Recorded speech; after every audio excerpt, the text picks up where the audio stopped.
রসনারা সোজা বলে দিয়েছেন এই সম্পর্ক কিছুতেই সম্ভব না। তার উপর আর কোনো কথা থাকতে পারে না, কোনো কথা হবে না। তাসনুভা কাপড় চোপড় গোছগাছ করছে। ঝিমলি এসে তার সামনে বসল। ননদিনী, এভাবে সব শেষ হয়ে যাবে? তাসনুভা কপাল কুঁচকে তাকালো। সেটা আমি কিভাবে বলবো? আম্মুকে আমি একটা উচিত শিক্ষা দেব। আমাকে কাল থেকে বকে যাচ্ছে, বিয়ের পর আমি জীবনেও এই বাড়িতে আসব না। ঝিমলি বলল, মায়েরা সন্তানদের ভালোই চায়, কিন্তু মাঝে মধ্যে বুঝতে পারে না, এটাই। এত রাগ করে লাভ নেই, সমাধানে আসুন। মেজ ভাইয়া আর শাইনের মধ্যে মেবি ঝগড়া লেগেছে। তারা তো ঝগড়া না করে থাকতে পারে না। সবাই ঝিমলি চৌধুরী আর রায়হান সিদ্দিকীর মতো নয়। তাদের সংসারটাই চলছে ঝগড়ার ওপর। ঝগড়া যেদিন থেকে কমে যাবে সেদিন সংসারও আর হবে না। উইয়ার্ড, আমি কখনোই ঝগড়া করব না, একদম। আমার ননদিনী বরকে সারাক্ষণ। তাসনুভা তাকে থামিয়ে বললে, স্টপ। কাজের কথা বলে চলে যান, আমি একা থাকতে চাই। ঝিমলি হাসতে হাসতে বলল, ওকে। এখন যে ছেলেটার কথা হচ্ছে সেটা বেশ মোটা অঙ্কের টাকা কামায়, দেখতেও বেশ পরিবারের চমৎকার, বংশ পরিচয় লাজবাব। আর আপনি বলুন, এটার চাইতে কম টাকাওয়ালা আনিস ভাই কেন বেটার হবে? Of course better. হোয়াই? বেশি টাকাওয়ালা দুশ্চরিত্র পুরুষ মানুষের চাইতে কম টাকাওয়ালা আনিস ভাই ভালো, কারণ তিনি কোনো মেয়ের দিকে তাকান না, এমনকি আমার দিকেও না। ঝিমলি হাসলো। আচ্ছা, সব টাকাওয়ালা ছেলেরা খারাপ হলে আপনার বাপদাদা থেকে শুরু করে রায়হান সিদ্দিকী, তাজদার সিদ্দিকী সবাই দুশ্চরিত্র? তাদের তো বেশ হ্যান্ডসাম স্যালারি আছে। সবাই নেয়, কিন্তু দুশ্চরিত্র হবে না তার গ্যারান্টি কি? তার মানে আনিস ভাইয়ের চরিত্রে গ্যারান্টি আছে? হ্যাঁ, গ্রেট। কিরে তুই এখানে? তাজদার গম্ভীর মুখে বলল। তাজনার কিছু জিনিস শেষ হয়ে গেছে, কিনতে এসেছি। আনিস বলল, চল চা খাই। আমি চা খাই না। আনিস জোর করলো, চল, এক কাপ চা খেলে কিছু হবে না। আনিসের জোরাজুরিতে দুজন চা খেতে ঢুকলো। চা খেতে খেতে আনিস দিন দুনিয়ার বিস্তারিত সব কথা বলতে লাগলো, যেমন আজকে টিভির শিরোনামে কি দেখানো হয়েছে, কোন অঞ্চলে কি ঘটনা ঘটেছে, ইত্যাদি ইত্যাদি। কিন্তু আসল কথাটা বলল না। তাজদার এবার ফুস করে দাঁড়িয়ে পড়ল। আনিস, আমার দেরি হয়ে যাচ্ছে। মমতাজ তাড়াতাড়ি ফিরতে বলেছে। তুই বোধহয় এখন ফিরবি না। আনিস বলল, এখনই ফিরবো, বাইক নিয়ে এসেছি, বাইরে আছে, চল। আমি একাই চলে যাই? না, আমি বাড়ি ফিরছি। আনিসের বাইকে চড়ে বাড়ি ফিরল সে। ঘরে আসতেই শাইনা তার হাত থেকে শপিং ব্যাগটা নিয়ে এক একটা জিনিস বের করতে লাগলো। সব এনেছেন তো? তাজদার চেয়ারে বসে আছে গম্ভীর হয়ে। না, আনিনি। আপনি কি চোখ হাতে নিয়ে হাঁটেন? শাইনা তার হাবভাব দেখে বেশি ঘাটল না। পুরনো তাজদার সিদ্দিকী কামব্যাক করেছে। আচ্ছা ভাইয়া, আবার কিছু বলেনি তো? যদি বলে থাকে তাহলে তো আজকে রাতের ঘুম হারাম। শাইনা তার চেহারার দিকে তাকিয়ে ধীরে ধীরে তার সামনে গিয়ে দাঁড়ালো। তাজদার সিদ্দিকী। তাজদার তার দিকে তাকালো। ভাইয়া কিছু বলেছে? হ্যাঁ। কি? টিভির শিরোনামে বড় বড় করে লেখা, ভূঁইয়া বাড়ির বড় ছেলের বউ মজুমদার বাড়ির ছোট ছেলের সম্বন্ধীর সাথে পালিয়েছে রাত 12টা ট্রেনে করে। শাইনা শব্দ করে হেসে উঠল। হাসতে হাসতে তার চোখে পানি চলে এলো। সে হাসতে হাসতে বলল, আমার ভাইয়া জীবনে এসব কথা বলবে না, আপনি একদম মিথ্যে বলবেন না। তাজদার তার দিকে ক্ষোভের দৃষ্টিতে তাকিয়ে আছে। ভাই বোন সবাই মিলে তার সাথে মজা নিচ্ছে। শাইনা হাসি থামিয়ে গ্লাসে পানি ঢালল, গলা ভিজিয়ে নিল। তাজদার দপ করে উঠে সোজা ওয়াশরুমে চলে গেল। দরজাটাও শব্দ করে বন্ধ করলো। শাইনা আরেকটু হেসে নিল। তাজদার হাত মুখ ধুয়ে এসে শার্টের বোতাম খুলতে খুলতে বলল, তুমি কাল সকালে যাচ্ছ? শাইনা তার দিকে তাকালো। জি না। তাজদার শার্টটা তার কাঁধে ঝুলিয়ে দিয়ে একটা নতুন শার্ট গায়ে চাপাতে চাপাতে বাইরে বেরিয়ে গেল। শাইনা শার্টটা হাতে নিয়ে ওয়াশিং মেশিনের দিকে ছুটল। কিছুক্ষণ পর তাজদার সিদ্দিকীর গলার আওয়াজ শোনা গেল। শাইনা কপাল চাপড়ালো, আল্লাহ, এই ঝগড়াটে পুরুষ মানুষকে শেষমেশ আমার কপালে জুটতে হলো। তাজনাহা তার ছোট ফুপির কাছে। শাইনা তার হাতে মেখে দিয়ে নিশ্চিন্তে থাকতে পারে। সে মাথায় কাপড়টা তুলে ড্রয়িং রুমের দিকে গেল। সবার গলার আওয়াজ শোনা যাচ্ছে। কারো কথা স্পষ্ট বোঝা যাচ্ছে না, আজ রাতের মধ্যেই কিছু না কিছু সমাধানে আসবে। তাজউদ্দিন সিদ্দিকী বলল, তাজের শ্বশুরবাড়ির লোকেরা এখন সময় চাইছে ঠিক, কিন্তু কিছুদিন পরে বলবে এটা কোনোভাবেই সম্ভব না। তাজদার শান্ত হয়ে সব কথা শুনছে, হঠাৎই বলে উঠল, আব্বু, তাজের শ্বশুরবাড়ি কথাটা বাদ দাও। রায়হান বলল, আব্বু, ওটা বাদ দিয়ে কথা বলো। তৌসিফ বলল, শ্বশুরবাড়ির বদনাম নেওয়া যায় না। সাথে সাথে তাজদার শাইনাকে দেখল সিঁড়ির কাঁচটায় নড়ে চড়ে বসে বলল, আমার নাম যেন উচ্চারণ না হয়, শ্বশুরবাড়ি টশুরবাড়ি এইসবের নো অবজেকশন। শাইনা হাসল না, গম্ভীর মুখে তার দিকে চেয়ে রইল। আচ্ছা। রওশনারা বলল, ওরা সময় চাওয়ার সুযোগই বা পেল কেন? শাইনার পেছনে ঝিমলি এসে দাঁড়িয়েছে, এক বউয়ের সামনে আরেক বউয়ের বাপের বাড়ির নামে। শাইনার দিকে তাকিয়ে তাজদার বলে উঠল, আম্মু, ওই বাড়ির সম্পর্কে আর একটা কথা আমি শুনতে চাই না। রওশনারা তখনই শাইনাকে খেয়াল করলো, বলল, তোমার বউকে তুমি বাপের বাড়িতে নাইওর যেতে বলেছিলে না? যায়নি কেন? এইসব শোনার জন্যই তো যায়নি। রওশনারা এইবার কেন যেন সংযত হয়ে কথা বলতে পারছে না। এইবার ওনার অন্যরূপ দেখছে শাইনা। বড় আম্মুকে সে ছোট থেকে অন্যরকম ভেবে এসেছে। প্রতিবার সে যার কাছে আশা নিয়ে গিয়েছে ততবারই হতাশ হয়েছে। এইবারও সে আর কোনো দিন কারো ওপর কোনো আশা রাখবে না। ও যেহেতু শুনতে চাইছে শুনুক, ওর বাড়িতে মেয়ে দেওয়ার জন্য আমি বসে থাকিনি। ও একটু নিঃশ্বাস ফেলেনি এত কিছু জানার পরও। তাজদার সাথে সাথে বলল, ও কিছু জানতো না, এমনকি আমিও না। বড় মামা জানতে পারলে ও জানবে না কেন? আমাকে কথা শিখিও না তাজ। আমি তো বলেছি ও জানতো না। তুমি হঠাৎ করে বউয়ের হয়ে কথা বলছো কেন? তাজদার আঙুল তুলল। এই! শাইনা তাকাতেই সে ইশারা করলো চলে যেতে। শাইনা চলে গেল, তবে আড়ালয়। তুমি সব কথা ওকে টানবে না, এগুলো এক্সট্রা ঝামেলা বাড়াচ্ছে আম্মু। এক্সট্রা ঝামেলা তুমি নিয়ে এসেছো এই বাড়িতে। তোমাকে দেখে নুভা শিখেছে, নইলে ওই বাড়ির সাথে আমাদের কি? তোমাকে এইসব কথা বউ শিখে দিয়েছে, তাই না? সে তো শিখে দেওয়ার জন্যই থেকে গেছে, নইলে বাপের বাড়ি যায়নি কেন? তাজদার রায়হানের দিকে তাকালো, বারবার এক কথা, বারবার এক কথা। সে হাত দিয়ে মুখটা মুছে নিয়ে কঠোরভাবে বলল, শাইনাকে কেন শিখে দিতে হবে? এর আগে আমি কখনো তো ভালো ছিলাম? সেটাই তো সব সমস্যার মূল তো তুমি। Yes I am. আমি ওই বাড়ির মেয়ে বিয়ে করে ভুল করেছি, এখন একটা বাচ্চা মেয়েও হয়েছে। আমি একটা কাজ করি, মা মেয়েকে একেবারের জন্য পাঠিয়ে দেই। রায়হান বলল, শোন তাজ। তাজদার তাকে থামিয়ে দিয়ে বলল, নাইওর না, একেবারের জন্য পাঠিয়ে দিলে আম্মু শান্ত হবে, নইলে 2 দিন পর পর অশান্তি হবে। আর আমাকে আমার সব কাজবাজ ছেড়ে বউ শাশুড়ির পেছনে লেগে থাকতে হবে। রওশনারা বলল, তোমার বউকে যেখানে ইচ্ছে নিয়ে চলে যাও। এটা আমার স্বামীর টাকা দিয়ে করা বাড়ি, একটা দরজা জানালাও কারো টাকা নেই। এই বাড়িতে তোমার বউকে রাখার দরকার নেই, তোমার বাড়িতে তোমার বউকে নিয়ে যাও। তাহলে শুরুর দিকে ওকে উস্কানি কেন দিয়েছে আমার সাথে না যেতে? তোমার বউ নিজেই যেতে চায়নি। রায়হান শাইনাকে ডাকলো, শাইনা। শাইনা কিছুক্ষণ পর এলো, জি ভাইয়া। সেই ইশারায় তাজদারকে সরিয়ে যেতে বলল। শাইনা তাজদারের দিকে তাকালো। তাজদার বলল, কাল সকালেই চলে যাব। তাজদার একরাশ রাগ, ক্ষোভ আর মায়ের উপর তীব্র অভিমান নিয়ে গট গট পায়ে হেঁটে ঘরে চলে গেল। দাদিমা আনোয়ারা বেগম এসে রওশনাকে বলল, আমি আজ নিশ্চিত এই ছেলে ঠিক তার মায়ের মতো হয়েছে, মায়ের কাছ থেকে শিখেছে সব। রওশনারা বলল, এখন আপনি আমার দোষ দেখবেন জানি, বুড়ো বয়সও আপনি আমার দোষ ধরা ছাড়লেন না। একটা ছেলেমেয়েও আমার কথা শোনে না।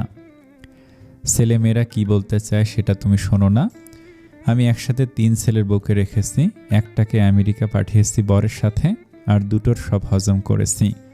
তোমার দুটো ভালো হওয়ার পরও তুমি সহজ হতে পারছো না হজম করতে, এটা তোমার দোষ। রায়হান বলল, আম্মু, তাজ কি বলে গেল দেখলে? শুনলাম, তুমিও শুনে রাখো। তোমার বউ যদি তিরিং বিরিং করে সোজা নিয়ে চলে যাবে।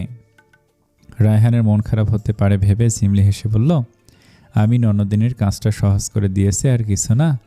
এত ঝামেলা জানলে আমি বলতাম না। রায়হান চিন্তিত হয়ে বলল, এখন তাজকে কি বলবে? আনোয়ারা বেগম বললেন, কিছু জানতে হবে না, চলে যাক বউ নিয়ে।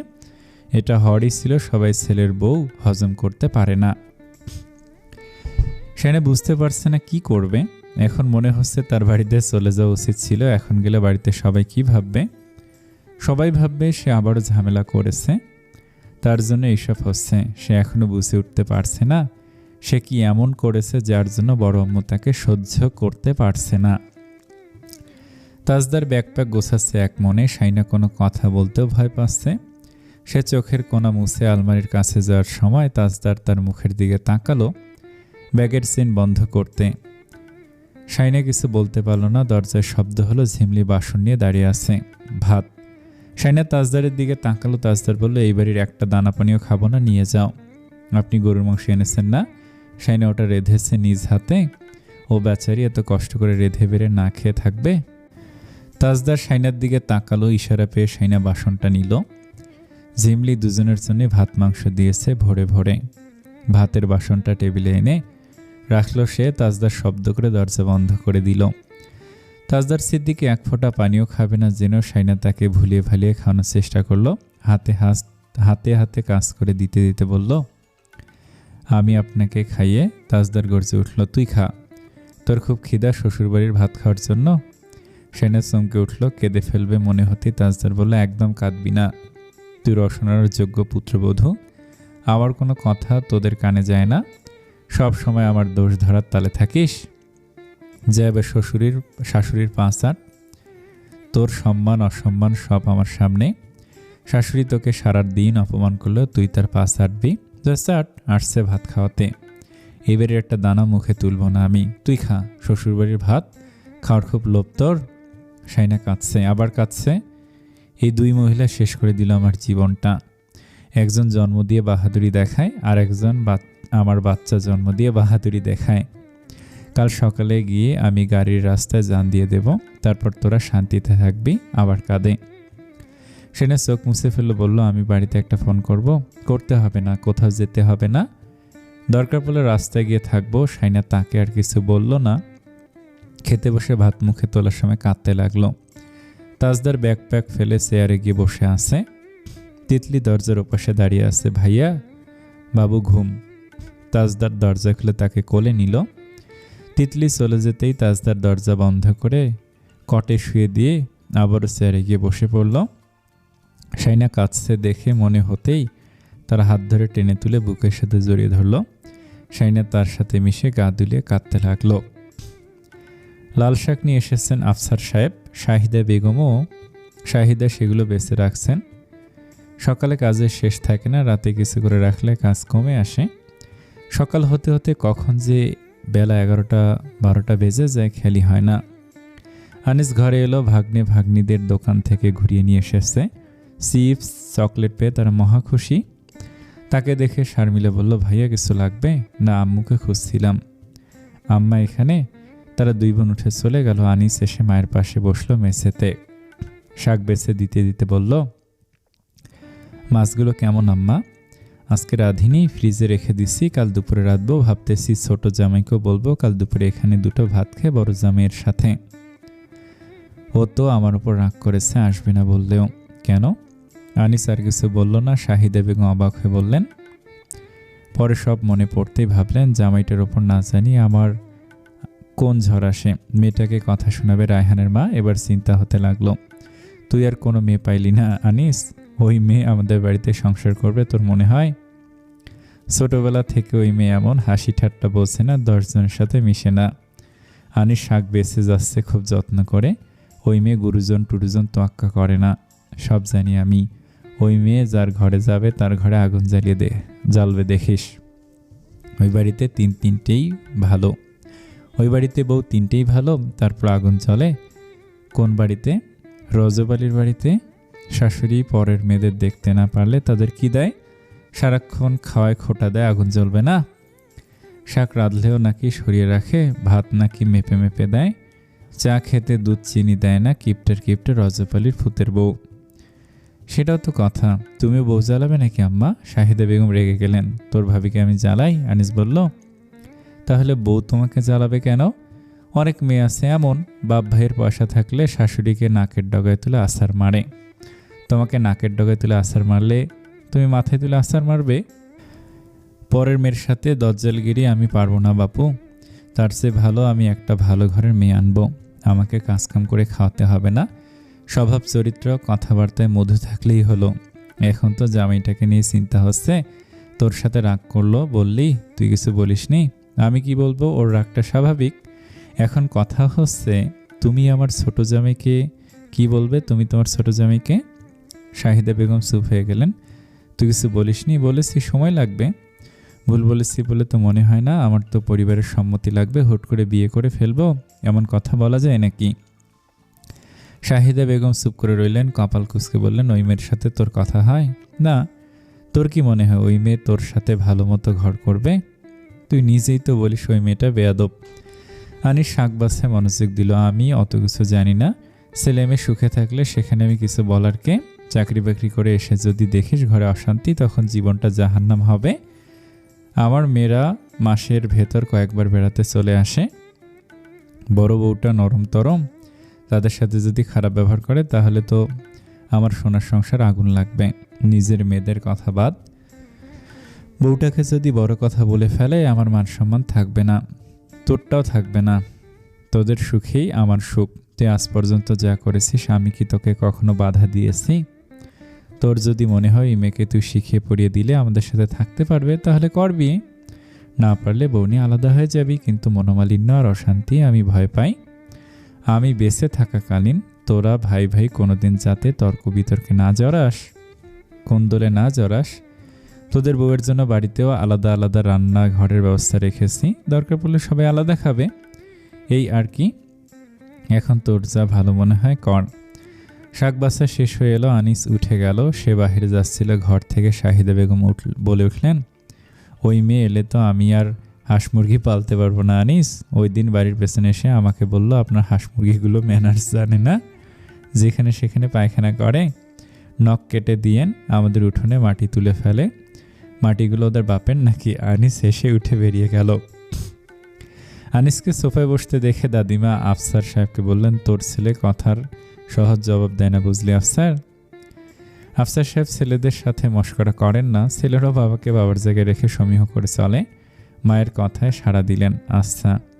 তো তোর ছেলে ইশারায় কথা বলে, মুখে না? ইশারায় কথা বলে ওই বাড়ির মেয়েকে দিওয়ানা বানাইছে। আনিস চুপচাপ বসে রইল। দাদিমা বললেন, ফোন দিয়ে জিজ্ঞেস কর ভাত পানি খাইছে নাকি। আনিস ফোন বাড়িয়ে দিল। দাদিমা ফোন কানের কাছে রাখলেন। হ্যালো আনিস ভাই, ভাইয়া কাল সকালে শাইনাকে নিয়ে বাড়ি থেকে চলে যাবে, আপনি কিছু একটা করুন। তাজদার চেয়ারে বসে আছে। শাইনা ডাকার পরে উঠল না। শাইনা তার চেহারার দিকে তাকাতে পারছে না। তার মনে হচ্ছে সব কিছুর জন্য সে দায়ী, অথচ সে দোষ খুঁজে পাচ্ছে না। এটা সত্যি বিয়ের পর বড় আম্মুর মন পাওয়ার সে যতটা চেষ্টা করেছে, তার সিকিভাগও তাজদার সিদ্দিকের জন্য কিছু করেনি। আজ মনে হচ্ছে সব অপাত্রে ঢেলেছে। বড় আম্মুর রাগের বিশাল একটা কারণ প্রতিবেশীর মেয়ে হয়ে তার এই বাড়ির বউ হয়ে আসা। এখন দ্বিতীয় কারণটাও যোগ হয়েছে, তার ছেলেকে লন্ডন থেকে নিয়ে আসা। তাই তিনি বহুদিন পর ক্ষোভ উগরে দেওয়ার সুযোগ পেয়েছেন। তবে এইবারই শেষ। সে আর কখনই বড় আম্মুর মন পাওয়ার চেষ্টা করবে না। তাজদার সিদ্দিকের সামনে গিয়ে দাঁড়ালো সে। হাতটা ধরে বলল, উঠুন, শুয়ে পড়ুন। আর কতক্ষণ এভাবে বসে থাকবেন? ঝুট ঝামেলার মধ্যে দুপুরে খেয়েছে অল্প স্বল্প, সন্ধ্যায় ভারী কোনো নাস্তা খায়নি। এতক্ষণে খিদে পাওয়ার কথা, কিন্তু খাবে না যখন বলেছে তখন খাবে না। তাই সে তার রুমে থাকা ফলমূলের ঝুড়ি থেকে 3টা আপেল আর মালটা কেটে নিয়েছে। এগুলো আলাদা করে রুমে রাখা। অনেক সময় ফ্রিজ থেকে নিয়ে তার খেতে লজ্জা হয় বলে তাজদার সিদ্দিকে এনে রেখেছে। তাজদার উঠল না। শাইনা একটা চিপসের প্যাকেট ছিঁড়ে তার কোলে এসে বসলো। তাজদার বাধ্য হয়ে হাত দিয়ে বেঁধে নিল যাতে পড়ে না যায়। শাইনা মুখের কাছে চিপস নিয়ে গেল। তাজদার মুখ ফিরিয়ে নিল। শাইনা জোর করে তার ঠোঁটের ফাঁকে চিপস রাখলো। গাল টেনে এনে আলতো করে চুম্বন করে বলল, খান, কিছু অন্তত খেতে হবে। খাবারের উপর রাগ করে বসে থাকা যায় না। তাজদার খেতে লাগলো, পাথুরে দৃষ্টি মেঝেতে নিবদ্ধ করে। শাইনা একটার পর একটা তাকে চিপস খাইয়ে দিল। তারপর ফলগুলো নিয়ে এলো, নিজেও খেলো। তাজদার সিদ্দিকিকেও খাইয়ে দিল। খেতে খেতে বলল, এখন আমরা একটু ঘুমাই। কাল সকালে আপনি আমাকে যেখানে যেতে বলবেন আমি যাব, প্রমিস। শুনুন। তাজদার তার মুখের দিকে তাকালো। শাইনা তার মুখের সামনে মুখ নিয়ে এনে বলল, পাক্কা প্রমিস। এবার আসুন। ঘুম না হলে শরীর খারাপ করবে, আমি তো পাগল হয়ে যাব, আসুন। তাজদার চেয়ার ছেড়ে উঠে দাঁড়ালো। শাইনা কটের পাশে বসে বাবুর মাথায় হাত বুলিয়ে দিচ্ছে। আপনি আজকে বাবুকে একটু আদর করেননি? কি পাষাণ বাবা। সাথে সাথে তাজদার উত্তর এলো, সেরা বাবা হওয়ার জন্য সেরা সন্তান হতে হয়, সেরা ভাই হতে হয়, সেরা স্বামী হতে হয়। আমি আর কোনোটাই না। তাকেও শিখিয়ে দেবে আমার কাছে যেন কোনো এক্সপেকটেশন না রাখে। শাইনা অবাক চোখে তার দিকে তাকালো। এইভাবে বলতে পারলেন, পারলাম, তুমিও রেখো না, যতটুকু পেয়েছো সন্তুষ্ট থাকো। আমার আর কিছু করার নেই। আমার এই জীবনটা নিয়ে আমার নিজেরও একগাদা অভিযোগ। সকাল হতে না হতেই রায়হান রওশনারাকে গিয়ে বলল, আম্মু তাজকে আটকাও, তুমি বললেই ও থেকে যাবে, এইসবের কোনো মানে হয়? রওশনারা নিজের কথা স্থির, যাক আমিও দেখতে চাই ও কতদিন থাকতে পারে। রায়হান যেতে তাসনুভা এলো।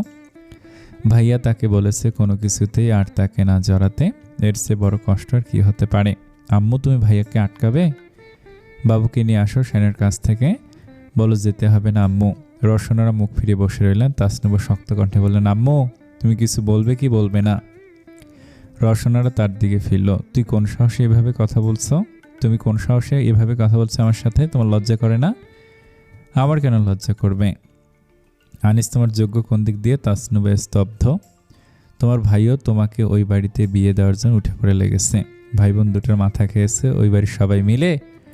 কক্সবাজারে কি হয়েছে আমি কি আন্দাজ করতে পারছি না? তাই তুমি ভাইয়াকে দূরে পাঠিয়ে দিচ্ছ? রওশনার চুপ হয়ে গেল। তাসনুভা বলল, এখন ভাইয়া চলে যাচ্ছে, তুমি প্লিজ আটকাও, ভাইয়া দেশে নেই বেশি দিন।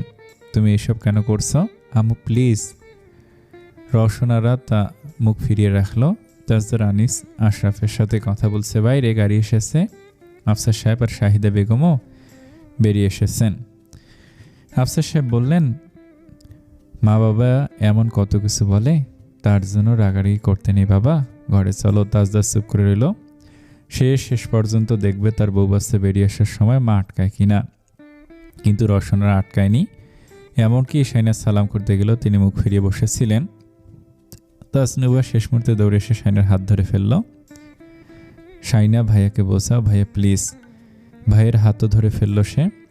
চোখে জল টলমল করছে। আসসালামু আলাইকুম। কি মনে হয় শাইনা আর তাজদার কি বাড়ি থেকে চলে যাবে? আনিস আর তাসনুভার কি বিয়ে হবে? কমেন্টে জানান। ধন্যবাদ সকলকে। আসসালামু আলাইকুম।